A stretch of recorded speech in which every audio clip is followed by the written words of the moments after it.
말씀 한 절 함께 읽도록 하겠습니다. 마태복음 5장 3절에 있는 말씀입니다.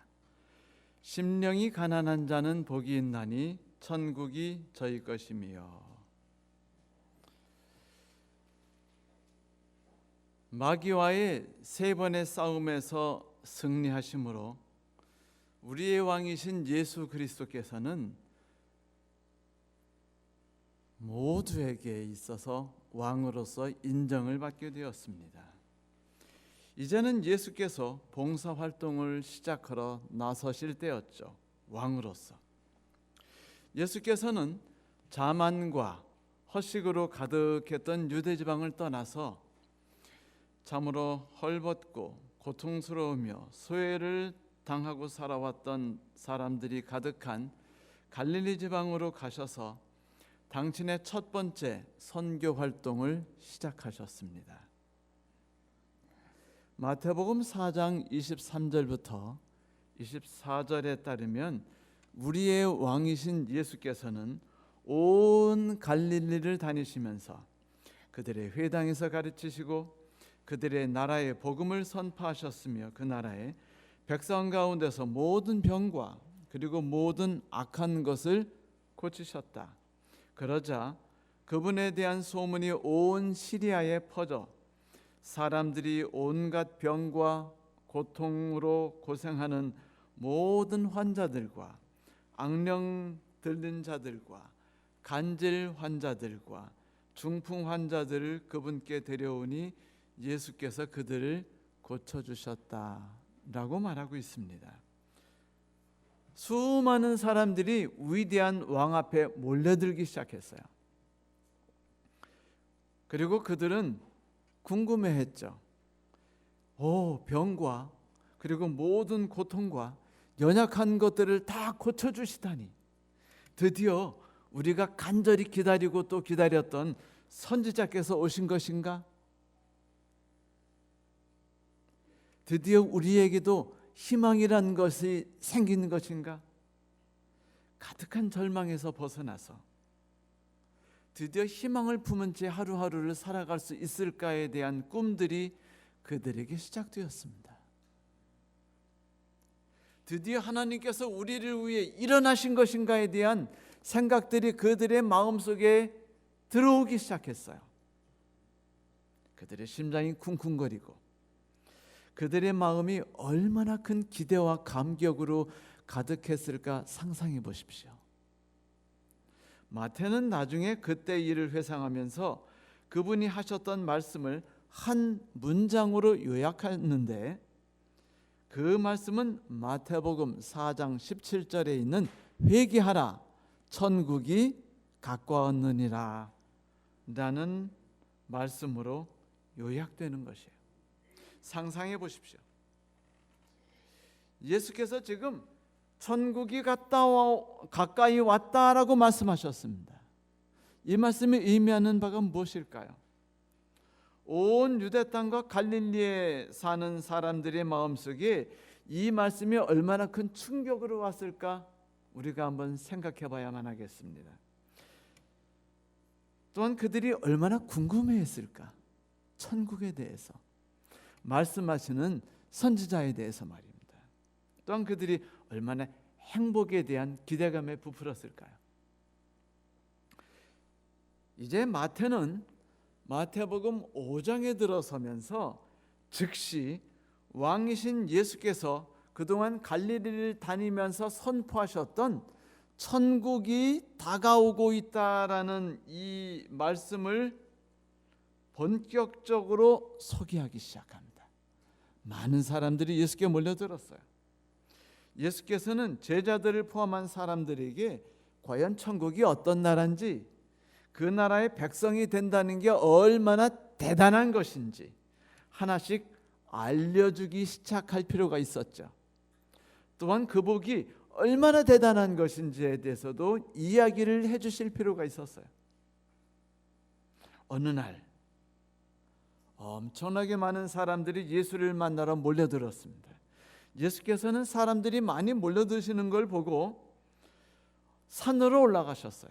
그래서 어떤 산에 평평한 곳이 있는 넓직한 곳을 발견하시고는 거기에 자리를 잡고 앉으셨더니 제자들이 따라와서 자리에 앉았습니다.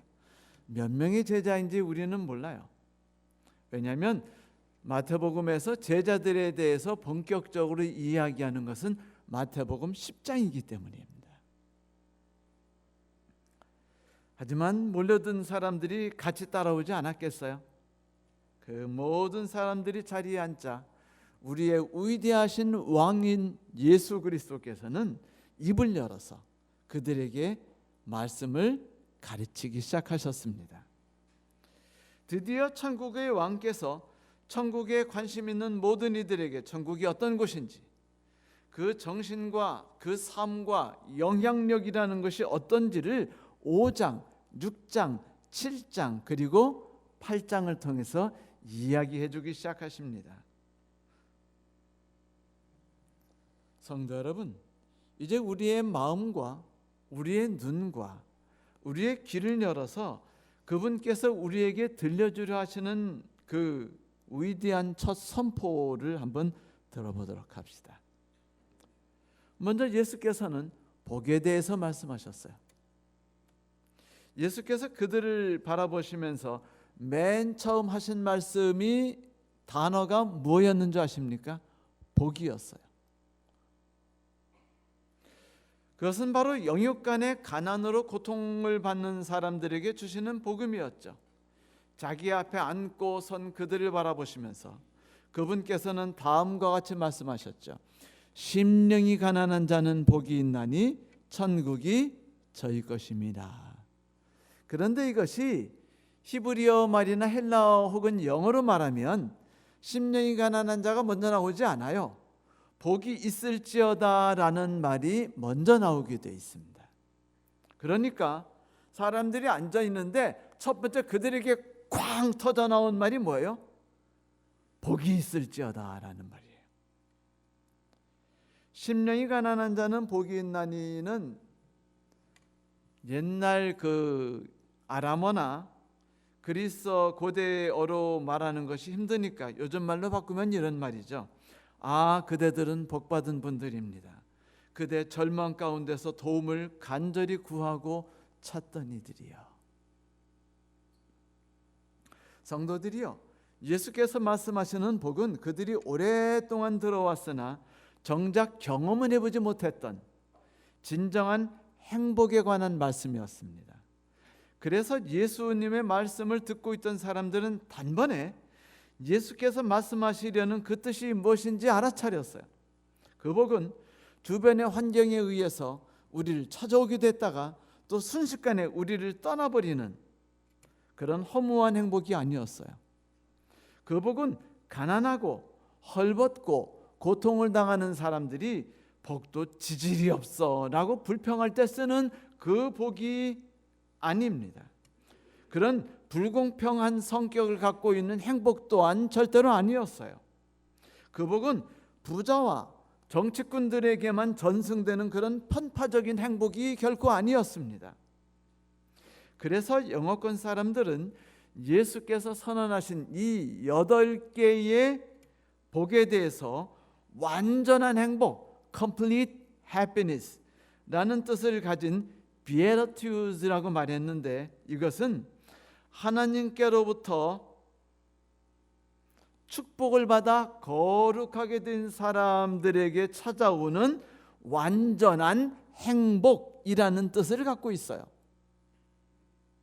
아마도 예수님의 말씀을 들은 사람들이 깜짝 놀랐을 겁니다. 생각해 보세요. 이제까지 그들이 어느 교회에 가서 그대들에게 지극한 복이 있을지어다 라는 말을 들어본 적 있나요? 항상 교회 오면은 안식일에 왜 짐을 들고 다니느냐, 감옥에 갇히고 싶으냐, 왜 더러운 옷을 입고 성전에 두르느냐, 밥 먹고 그릇을 닦지 않았으니 그대들은 하나님을 섬기는 사람으로서 커다란 범죄를 행했다. 부정한 고기를 왜 먹고 있느냐, 먹지 마라. 이런 얘기만을 쉬지 않고 들었었어요. 또한 교회는 교회 봉사를 열심히 하는 성도들과 연금을 듬뿍 내는 사람들에게 복을 잔뜩 빌어주는 것 같은 느낌만 받았었어요. 그래서 그들은 정말로 놀랐습니다. 우리는 복과 전혀 상관없는 정말로 저주받은 운명을 타고난 사람인 줄 알았는데 이 특별한 복이 오히려 우리에게 가장 가까이 있다니 라고 그들은 생각해요. 그것도 잠깐만 슬쩍 희망을 줄 것처럼 다가왔다가 휙 사라져버리는 그런 허무한 복이 아니라 그 무엇에도 결코 빼앗기지 않을 최상의 지속적인 행복이 우리에게 있다니. 그래서 그들은 눈을 동그랗게 뜨고 자세를 바로잡고 그리고 예수의 말씀에 귀를 기울이기 시작했습니다. 그 긴장된 순간에 처음으로 예수께서 그들에게 해주셨던 가장 위대한 말씀을 우리 다시 한번 들어봅시다. 심령이 가난한 자는 복이 있나니 천국이 저희 것이며. 첫 번째 말씀은 심령이 가난한 자였어요. 이 말씀이 좀 특별히 들리지 않습니까? 마태복음 5장에서 말하는 가난한 자라는 것은 요즘 그 필사적으로 연끌해가지고 갭 투자해가지고 아파트를 사대는 그런 스스로 가난하다고 느끼고 세월이 지나면 더 가난해질 것이라고 느끼는 그런 가난이 아니었습니다. 가난하다란 말은 쭈그러지고 완전히 쭈그러지고 움츠러든 자, 부족한 자, 극빈 자, 산산이 부서져 버린 자, 짓밟히고 억압을 당한 자를 말하고 있습니다. 그냥 가난한 사람이 아니에요. 그리고 예수께서는 천국의 정신과 그 운영지침을 말씀하시는 이 연두 기자회견 같은 첫 시간을 바로 이 사람들에 대한 이야기부터 시작하셨단 말이죠. 일반적으로 그 당시 사람들이 가치가 있는 덕목이라고 생각했던 것들이 무엇이었는지 아십니까? 용기였어요. 참을성이었습니다. 사회성이었어요. 적당한 육체적인 매력이었습니다. 지혜, 미래의 중요성에 대해서 끝없이 찬양하고 강조했어요. 그리고 이런 덕목들을 꿈꾸도록 부추겼습니다. 왜냐하면 이런 덕목들은 우리로 하여금 이 거친 새 사회에서 싸우고 성공할 수 있는 중요한 디딤돌로 만들어주기 때문이죠. 아까 우리 강현옥 집사님께서 칭찬, 이 어쩌면 그런 덕목 중에 하나인 것을 말씀해 주셨죠. 맞아요. 사회에서의 성공, 누군가의 사랑을 진정으로 받을 수 있는 능력, 또한 요즘도 그렇지만 예수님 당시 대다수 사람은 부와 권력을 인간이 가질 수 있는 최고의 덕목이라고 생각하고 있었습니다. 로마 사람들이 그렇게 믿고 있었고 그리스 사람들이 그렇게 인정하고 있었죠. 그래서 가난하다는 것을 이해를 아무도 해주지 않았어요. 가난하다는 말은 스스로 수치스러운 말이었습니다. 모두는 가난을 벗어나고 싶어 했죠. 그래서 가난은 모든 사람들에게 피해야 할 저주이며 경멸의 대상일 뿐이었지만, 그러나 수많은 사람들이 가난해서 피해서 숨을 길도 없는 세상이었어요. 하지만 우리의 왕 예수께서는 사람들의 생각과 전혀 다르게 오히려 부자들에게 그들이 왜 하나님에게서 내쳐질 위험성이 있는지에 대해서 경고하셨죠. 내쳐진다고 말하지 않았어요. 내쳐질 위험성이 있다라고 했죠. 성경 계시록 3장에는 예수께서 그 라오디시아 교회 사람들에게 이렇게 꾸짖으셨죠. 네가 말하기를 나는 부자라, 부유하여 부족한 것이 없다 하나 네 곤고한 것과 가련한 것과 가난한 것과 눈먼 것과 벌거벗은 것을 알지 못하는도다. 부자라 꾸짖으신 게 아니에요. 부자라고 생각하고 부족한 것이 없다고 느꼈기 때문입니다. 이런 거죠. 샤넬 가방을 들고 에르메스 옷을 입고 길을 가면은 교회를 따으면 여기는 모르겠지만 강남교회 정도 가면 주변 교인들이 에르메스 그러면 어때요? 벌써 내 얼굴에 광채가 확 비치는 것 같고 막 인정받는 것 같고 사랑받는 것 같고 존경받는 것 같고 내가 사람이라는 게 막 느껴지면서 막 힘이 쫙 솟아오르고 막 활력이 넘쳐요. 그리고 드디어 나는 모든 것을 채우게 되었다라는 생각을 하게 되죠. 부족한 것이 없다고 느껴져요. 행복하거든요. 그런데 여러분 눈을 뜨고 성경을 찾아보세요. 어디 부요한 자는 복이 있나니 혹은 성공한 자는 복이 있나리라는 성경 말씀이 있습니까? 네? 네, 없어요.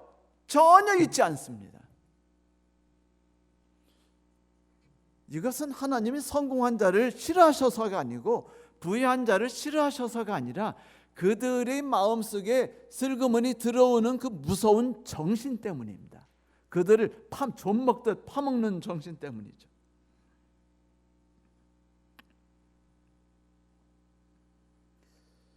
그랬습니다. 예수의 말씀은 상당히 특별했죠. 뭐라고? 가난한 사람들, 애통해하는 사람들, 의에 줄이고 목마른 사람들이 실제 많은 복을 누리고 있는 사람이라고? 뭐요? 그렇다면 천국은 모질이 루저들의 세상이란 말인가? 벌써 말씀 딱 들으면 이런 생각 안 들어요? 심령이 가난한 자는 복이 있나니, 애통한 자는 복이 있나니, 그리고 의에 줄이고 목마른 자는 복이 있나니. 다 뭐 하는 사람들이에요? 루저, 모질이들이 모여 사는 세상을 보면서 하나님이 복이 있다고 말씀하고 계셔요. 아마도 예수의 이 말씀은 그들에게 엄청난 충격을 줬을 겁니다. 그들은 아마 옆에 있는 사람들과 서로 속은 걸 이렇게 거려겠죠. 허참, 우리가 기피하고 경멸하는 덕목을 천국에서의 최고의 덕목으로 치다니 이게 무슨 일이랴? 대개 사람들은 자신이 무슨 복을 받았다고 생각하지 않아요. 가난한 사람들은 자기가 복 받았다고 생각하지 않습니다. 빼앗겼다고 생각하거나 억울하다고 생각할 수 있어요. 또한 사람들은 인간 취급을 당하고 있지 않다고 생각할 뿐 아니라 자기들에게 관심을 두고 있지 않고 사람들이 자기들에게 신경을 쓰고 있지 않다고 느낍니다. 그래서 그들은 가난한 것도 서러운데라는 말을 버릇처럼 말하죠. 혹시 우리도 지나가면서 가난한 것도 서러운데라는 말 해보셨나요? 안 하셨어요? 우리 마누라는 안 했답니다.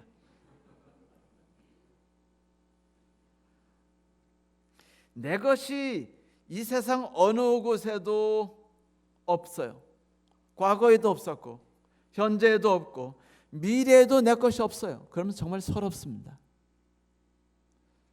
우리 집 가훈이 여러분 현재는 없으니까 만들어서 미래라도 좀 있게 하자라는 겁니다.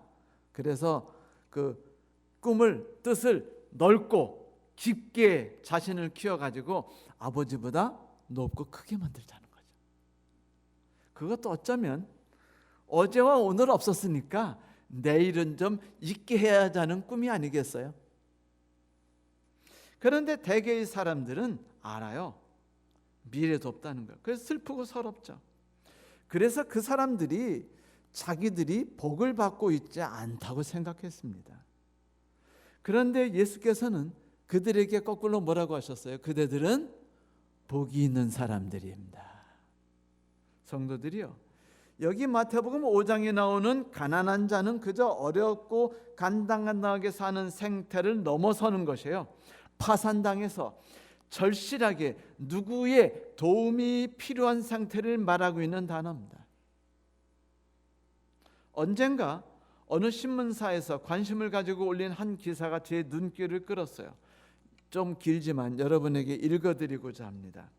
어쩌면 이 내용은 이석구 장로님께서 좀 이 내용이 와닿을 수 있겠네요. 최근 우리나라 중학교 교사를 한 대상에서 20.1%가 교사된 것 후회한다라고 답했다는 것을 아는가? 한국 사회에서 교직은 안정성이 높고 퇴직 후 연금을 받는 선망의 직종이다. 그런데도 정작 교사들은 그만두고 싶다는 말을 입에 달고 산다. 실제로 교사된 것을 후회한다는 교사 비율이 경제협력개발기구 OECD 회원국 34개국 중 가장 높은 것으로 나타났다. 불쌍하죠? 갑자기 부러웠었는데 조금 아까까지. 이런 결과는 양정호 성균관대 교육학과 교수가 OECD 2013년 교수학습 국제조사를 바탕으로 회원국 중학교 교사 10만 5천 명을 분석한 것에 의해서 나타난 결과이다. 후회한다는 교사 비율은 한국 사람이 20.1%로 가장 높았다. 회원국 평균은 9.5%였다. 다시 직업을 택한다면 절대로 교사가 되고 싶지 않다는 응답자 비율에서도 한국인은 36.6%로 회원국 평균 22.4%보다 높았다. 아이고, 오인옥 지사님 어떻게 사셨대요? 한국 교사의 봉급은 여기서 좀 충격이 와요. OECD 회원국 평균 임금보다 훨씬 높다. 경력이 높아질수록 봉급 수준이 올라가 세계 최상위권이다. 최장 경력 중학교 교사를 보면 한국 교사가 독일 교사보다도 더 많이 받는다. 미국 등 선진국 교사들과 달리 여름 겨울 방학 기간에도 임금을 보장받는다. 이 때문에 이번 조사 결과를 놓고 교사 집단이 집단적인 무력감에 빠진 것이 아닌가라는 우려의 목소리도 나온다. 우리나라 교사들이 교사가 된 것을 후회하는 것 관련해서 이성호 중앙대 교육학교 교수는 한국 교사의 직업 안정성이 높은데도 만족하지 못하는 건 그들이 자괴감을 느끼기 때문이다 라면서 교사들이 권위와 재량이 줄어들었고 학부모에게 무시당하는 일이 계속 일어나면서 가르치는 보람보다 내가 도대체 뭘 하고 있나라는 느낌을 갖게 되었다라고 말했다. 김문주 고려대 사회학과 교수도 과열된 사교육 때문에 공교육에 대한 신뢰도가 낮아진 점도 반영되었을 것이라고 풀었다. 교단에서도 이와 같은 반응이 나온다. 한 초등학교 교장은 학생끼리 몸싸움이라도 나면 요즘은 대형 로펌에 의해서 의뢰 소송을 거는 부모도 있답니다. 교장이 부모 앞에 무릎을 꿇기도 합니다라고 전했다. 서울 서대문고 디고교 장모 교사는 수업 시간에 학원에서 배웠다라는 학생들을 통제할 수단이 없다라고 말했다. 이석구 장로님, 혹시 이거 와닿는 말씀이세요? 들으면 마음이 정말로 아픈 이 글을 제가 인용한 이유는요, 무력감을 느낀다는 것이 얼마나 고통스러운가를 말씀드리고, 우리에게 심령이 가난하게 된다는 것, 마음이 부서지는 상태에 있다는 것이 어떤 것인지를 이해해 드릴 수 있는 좋은 신뢰이기 때문이었습니다.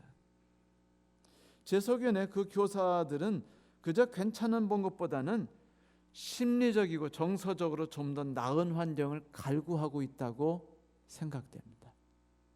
그 점에서 그들은 가난한 것이죠.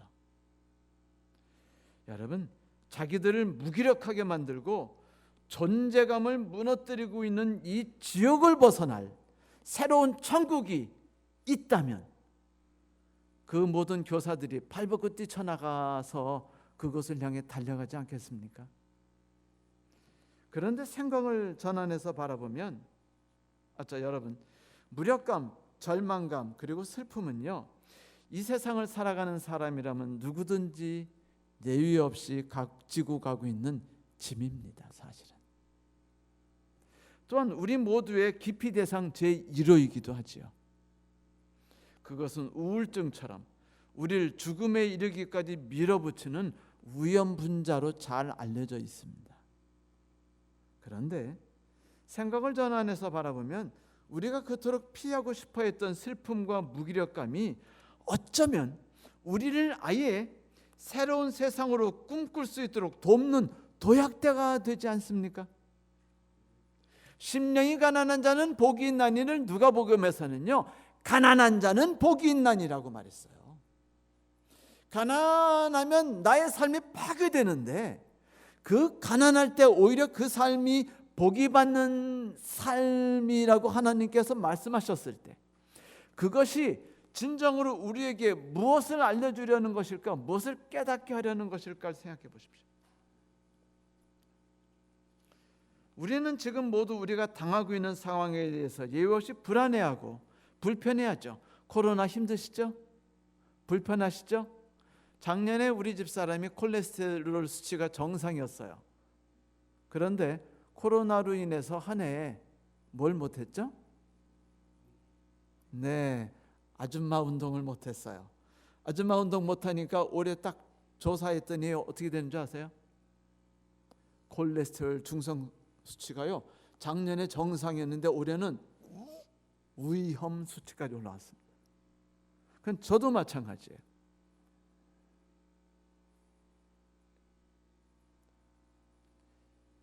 피하고 싶은 코로나. 그런데 어쩌면 이것이 우리로 하여금 새 세상을 꿈꾸도록 돕고는 있지 않을까요? 많은 사람들이 코로나 때문에 하늘에 대해서, 천국에 대해서, 진정으로 서로 이해하는 것이 무엇인지에 대해서 생각하고 있다는 이야기를 자주 듣게 됩니다. 그리고 모든 사람들이 이런 삶을 살 때는 이것을 벗어난 좀 더 나은 세상을 그리워하고 꿈꾸게 되죠. 그리고 사실 난 가난해라는 말이 무슨 뜻이에요? 가난하다는 걸 인정했단 말이죠. 부족한다는 걸 느꼈단 말이죠. 그러므로 그 모든 것이 채워지기를 간절히 소망한다는 거 아닙니까? 그 우리를 고통받게 하고 있는 이 세상이 우리가 사는 세상을 바꾸고 나를 바꾸게 해줄 원동력이 될 수 있다는 것을 우리는 예수님 말씀을 통해서 느낄 수 있어요. 저는 이런 마음을 갈증 혹은 가난한 심령이라고 말씀드리고 싶습니다. 그래서 심령이 가난한 자들은 복이 있나니라는 예수님 말씀에 대해서 100% 동감해요. 그 심령이 가난한 사람들의 마음속에 그 절망감, 그 구렁텅이에서 벗어나고자 하는 간절한 마음은 그들로 하여금 무언가 그들을 그 비참한 구덩이에서 꺼내줄 구원자를 찾도록 요구해주고 있습니다. 그런 점에서 어떤 시인이 외쳤던 내가 산을 향하여 눈을 들리라 나의 도움이 어디서 올꼬 나는 부르짖은 외침은 우리들의 마음을 그대로 대변해 주는 것이겠죠. 여러분, 그 절실함이 무엇인가? 신시아 라일런트가 지은 그리운 메이 아줌마, 영어로는요 더 폼따구나 Missing May라는 책인데 거기에 Summer라는 아이가 있었어요. 6살 난 썸머가 부모가 돌아가시자 고아가 됐는데 어떤 친척도 이 아이를 돌봐주려 하지 않았습니다. 힘들었죠. 그런데 이 가련한 아이가 어느 날 가난했지만 마음이 따뜻했던 메이 아줌마와 아드 아저씨의 눈에 띄어요. 그래가지고 그분들에서 입양을 받습니다.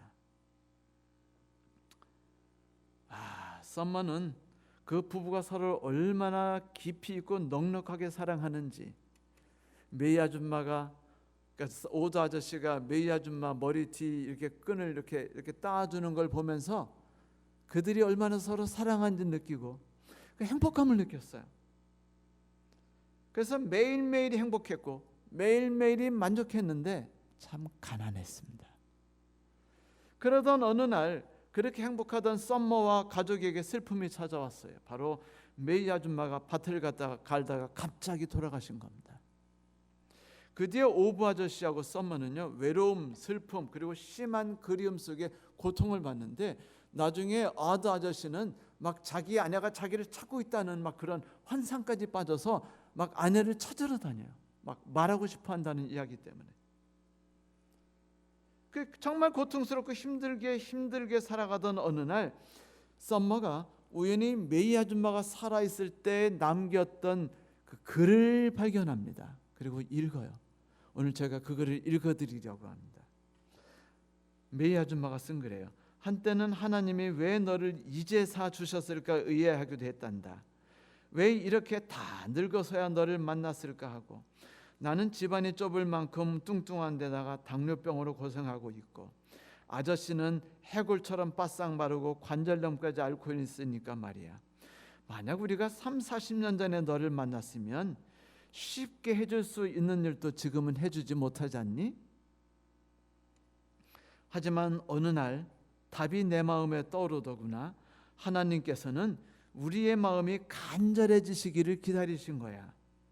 아저씨와 내가 젊고 튼튼했으면 넌 아마도 네가 우리한테 얼마나 필요한 아이인지 깨닫지 못했을 거지. 넌 우리가 너 없이도 잘 살 수 있을 거라고 생각했을 거야. 그래서 하나님은 우리가 늙어서 너한테 많이 의지하고, 그런 우리를 보면서 너도 마음 편하게 우리에게 의지할 수 있게 해주신 거야. 우리는 모든 가족이 절실하게 서로가 서로에게 필요한 사람들이었어. 이 글을 보자 썸머가 막 울었어요. 그리고 진정한 행복이라는 것이 다가오는 슬픈 환경과 잃어버린 메이에게 있지 않다는 걸 알게 됩니다. 오늘 내게 찾아오는 조그마한 행복을 간절한 마음으로 부둥켜 안는다면 충분히 행복하고 가치 있는 삶을 산다는 것을 발견하죠. 간절함, 얼마나 강력하고 아름다운 힘을 가진 단어입니까? 이 뜻을 잘 이해했던 윌리엄 바클레이 그 박사는 오늘 우리가 읽었던 성경절을 가지고 이렇게 외쳤습니다. 자신들이 처한 무기력감을 깊이 깨닫고 하나님께 나아가 그분께 모든 것을 맡기는 사람들은 복이 있습니다. 자, 가만히 생각해 보십시오. 만일 우리에게 무언가 결핍됐으면 그것을 채워야 할 무언가도 있지 않겠습니까? 연못에 물에 빠지면은요, 연못에 있는 물이 쭉 빠져버리면 초라한 모습이 드러나지만 곧 우리는 그 연못이 채워져야 한다는 절실한 마음을 갖게 되지 않습니까? 하나님께 감사하십시오.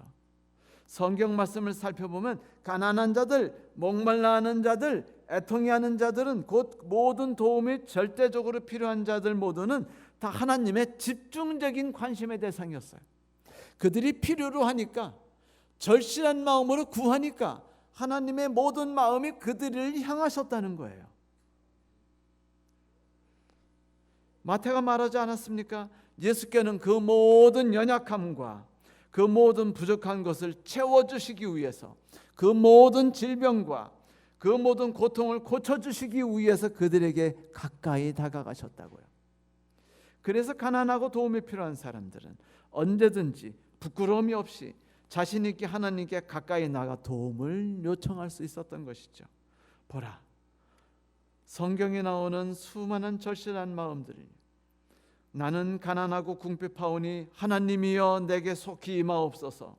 주는 나의 도움이시니 나를 건지시는 이시오니 여호와여 지체하지 마옵소서. 시편 70편 5절.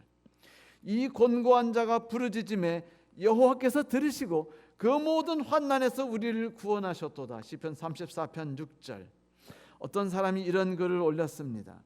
우리가 무엇인가를 이루지 못한다는 것은 하나님이 우리 형편을 모른 척하고 계시는 것이 아니라 우리의 간절함이 아직도 부족하기 때문에 받지 못하는 것입니다.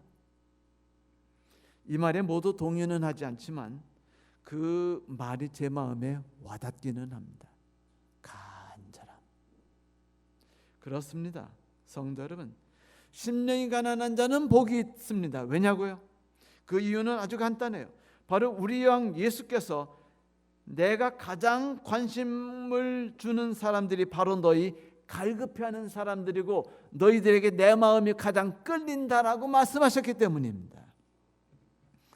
그분이 왕으로 취임하시고 모든 백성들이 모인 데서, 제자들이 모인 앞에서 첫 번째로 하신 말씀, 가장 관심이 있고 가장 중요하게 여기신 말씀이 심령이 가난한 자는 복이 있나니 천국이 저희 것입니다 라는 말씀입니다.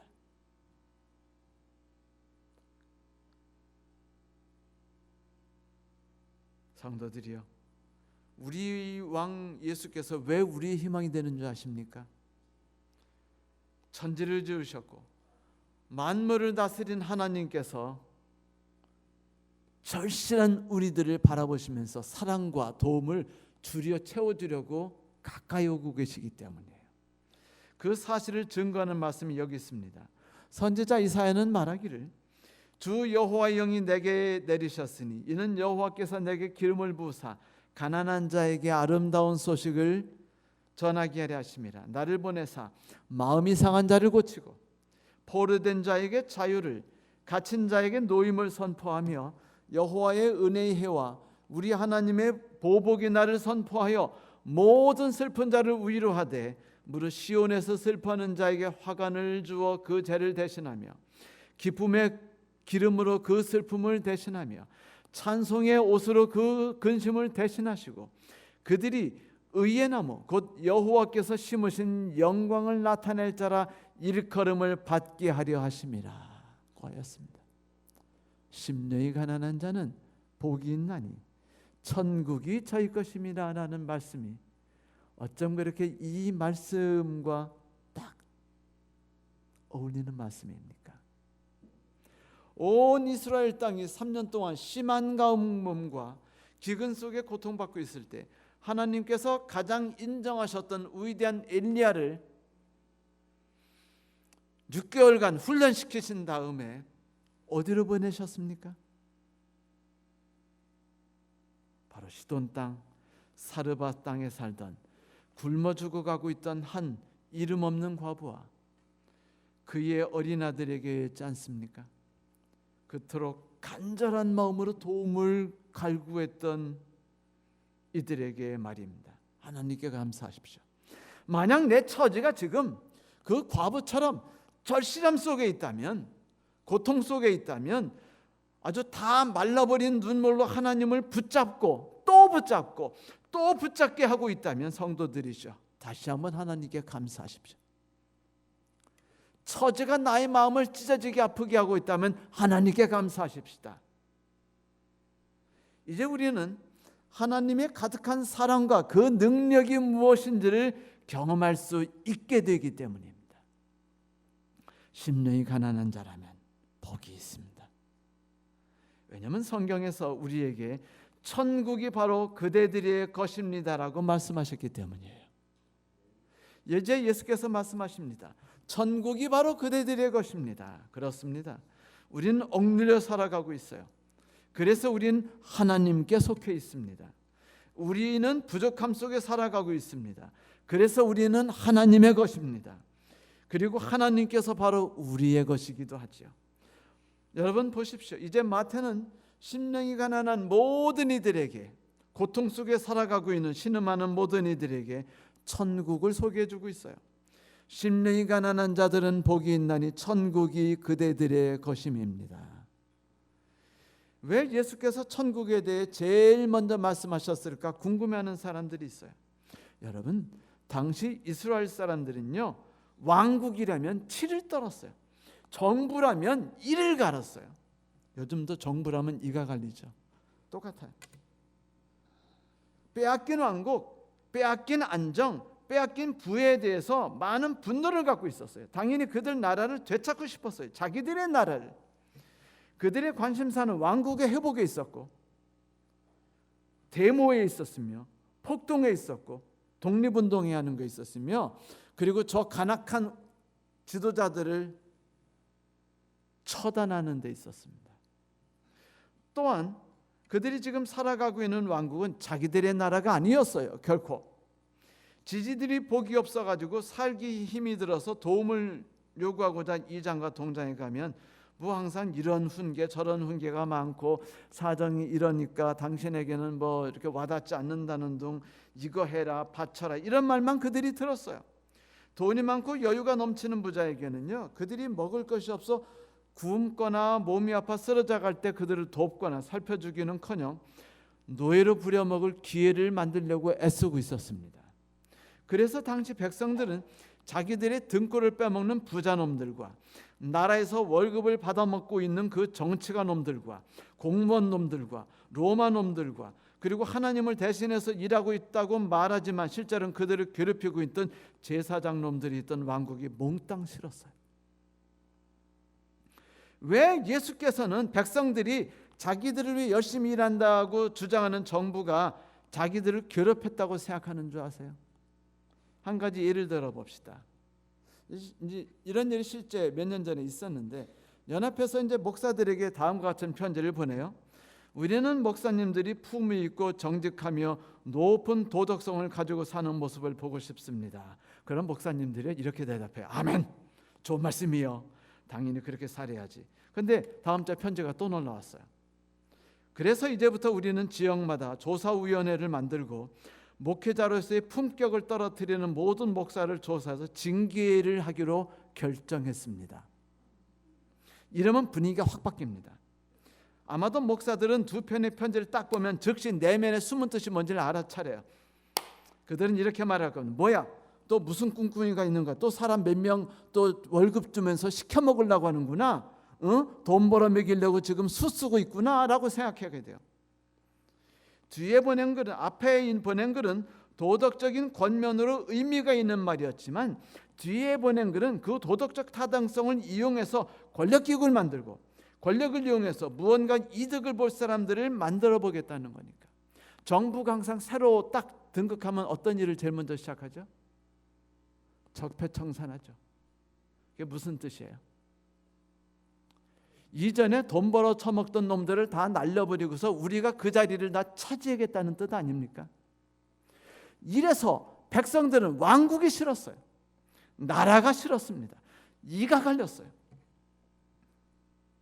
그래서 예수께서는 그들에게 이 지구를 직접 만드시고 백성들의 진짜 주인인 하나님께서 그들의 목자이자 그들의 왕이자 그들을 직접 돌보고 계시는 왕국을 직접 경험해 주시길 원하셨기 때문에 천국이라고 말씀하셨어요.